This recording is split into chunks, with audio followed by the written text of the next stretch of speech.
vivir en tus sueños. Toma mi alma, bebe mi cuerpo, que por tus besos me estoy muriendo. Ay, amor, es esta tu Rosalinda, que solo quiere tus besos.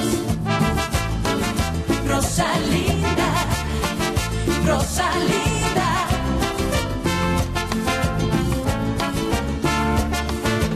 Rosalinda, ay amor. Boyfriend po ako ng anak ninyo, Senyor Javier. Gusto ko pong hingin sa inyo ang kamay ni Rosalinda para pakasalan ko siya. Kailangan ko muna maging sigurado sa'yo.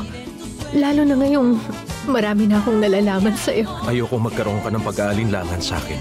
At ang paraan lang para maalis na yung takot mo ay ang magpakasal na tayo. Paibigin mo ulit ang anak ko. Gawin mo lahat para magmukha siyang marumi sa paningin ni Fernando Jose, na para siyang traidor.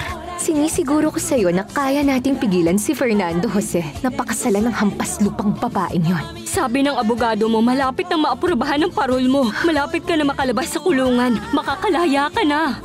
Sinasabi mo bang palalayain na nila ang kriminal na yon, ha? Tama, Mrs. Altamirano. Hindi na habang buhay makukulong si Soledad Romero. Pero paano nangyari yon? Bakit? Yun ang naging desisyon dahil sa kabutihan niya. Kung ganun, ibig sabihin mayaman pala ang boyfriend mo? Sobrang yaman niya, Becky. Pero wala yung kinalaman kaya ako masaya. Mamahalin ko pa rin siya kahit na mahirap lang siya. Alam mo ba, kinausap niya si Papa at mamamanhikan siya, Becky. Nakakakilig naman, grabe. Nagka-boyfriend ka na tapos naman hihikan pa. Isipin mo ha, ayokong sabihin kay Papa ang tungkol sa kanya dahil baka malungkot o magalit siya pag nalaman niya. Akala ko tututol siya. Ha? Tapos? Pinayagan niya kami, Becky. Akalain mo yun, sobrang saya. Nakakatuwa. Kaya pala, kumusta? Anong sabi ng mama niya? Ang totoo niyan, hindi magandang pinakita niya sa akin. Bumili siya ng bulaklak dito at nakita niya ako. Pero nung kasama niyang anak niya, bigla siyang nagpanggap na hindi niya ako nakilala. Pero alam mo, kailangan kong makuha ang loob niya. Madali lang yan para sa'yo, Rosalinda. Ay, kapag nakuha ko ang loob niya, mamahalin ko siya para mahalin niya rin ako ng sobra. Ng sobra. Basta makikita niya. 20 taon nang nakakulong ang akusadong si Soledad Romero. At nakakuha ng pardon ng abogado niya. Hindi pwede yon! Kahit isang araw o buwan! Hindi siya pwedeng lumabas ng kulungan ng mas maaga. Kailangan niyang tapusin ang sintensya niya sa loob ng bilangguan. Kailangan natin kontrahin ang pardon, Councilor Medina. Huli na, Mrs. Altamirano. Alam mo naman na makapangyarihan ang pamilya namin at malakas ang impluensya. Kaya gawin mo ang lahat-lahat. Gamitin mo ang pera. Basta huwag kang papayag doon sa pardon. Kahit magkano, babayaran kita. Hindi ito tungkol sa pera, Mrs. Altamirano. Imposible nang pigilan ang hatol. Hindi pwedeng mas may kapangyarihan ang kriminal na yon kesa sa pamilya namin. Hindi po siya. Ang batas po. Batas ang nagsabing 25 years siya sa bilangguan. Hindi pwede na mapaaga. Hindi siya pwedeng makalaya. Ayoko. Salamat.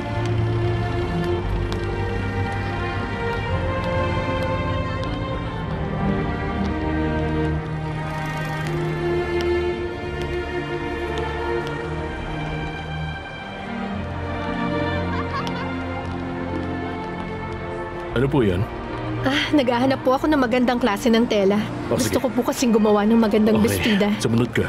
Sige.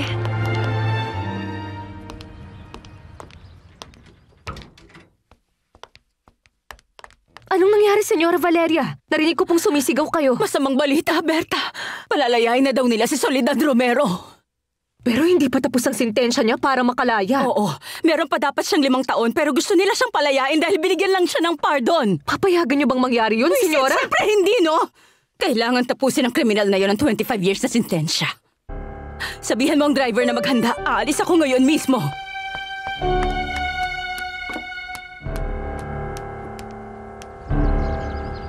Anong gagawin mo, Tito Alfredo?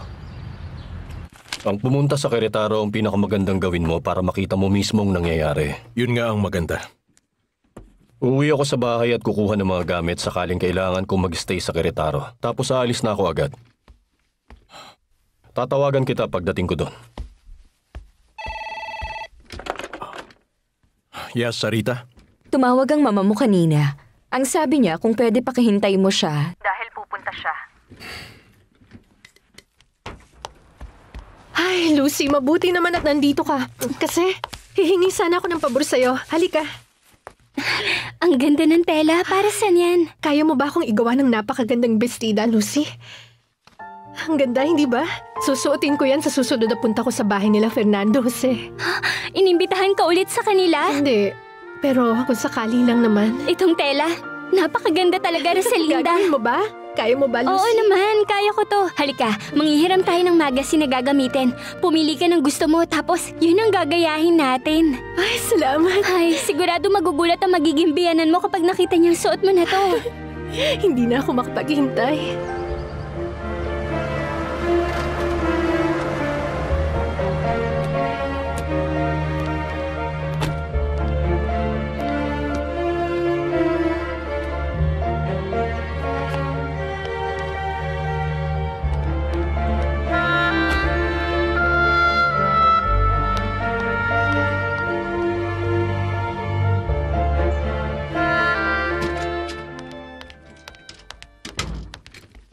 Mama, ba't kayo nandito? Ay, masamang balita, Fernando Jose.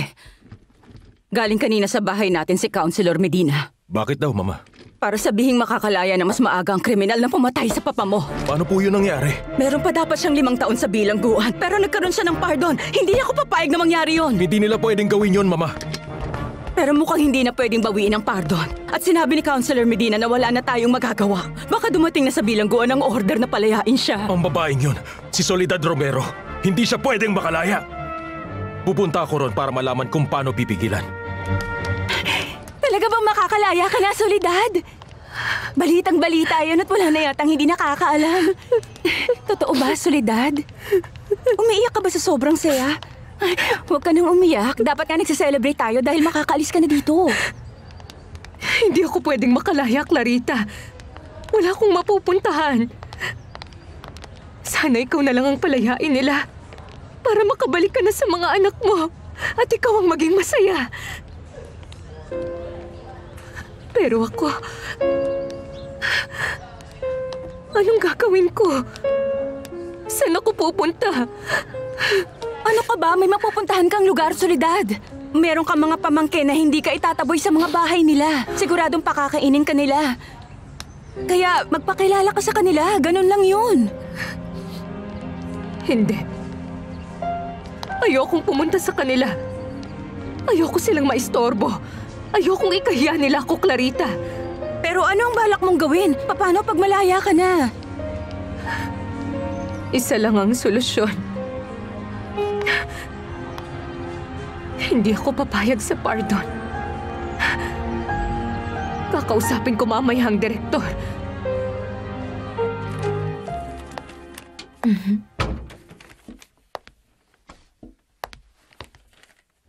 Bakit nandito ka pa rin, Anibal? Dahil gusto kong makipag-usap sa'yo. Akala ko tapos na tayong mag-usap kanina. Hindi. May gusto akong sabihin sa'yo. Ano yon? Bilisan mo. Fedra, mahal kita.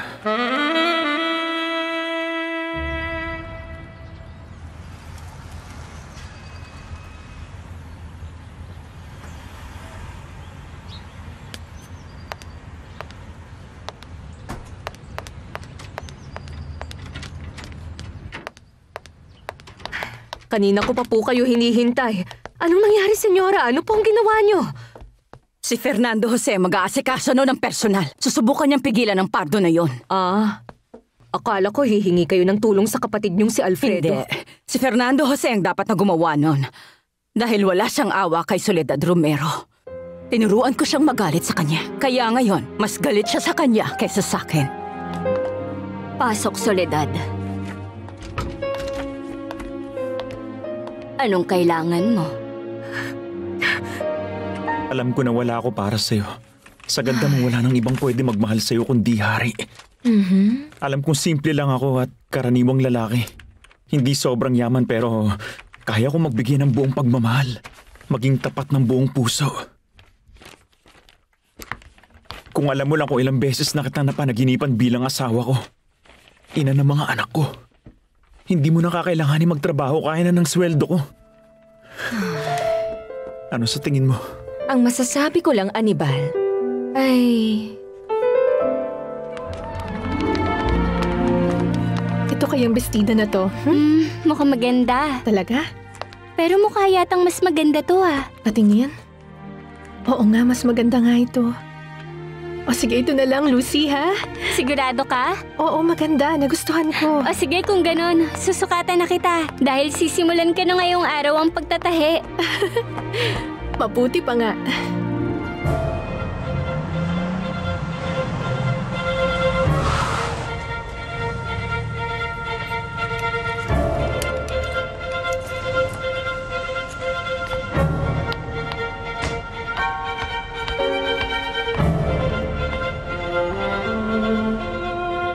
Anong gusto mong sabihin, Soledad? Senyora, wag niyo sanang isipin na nasisiraan ako ng bait sa sasabihin ko, pero Pero ano, Soledad? Sabihin mo na.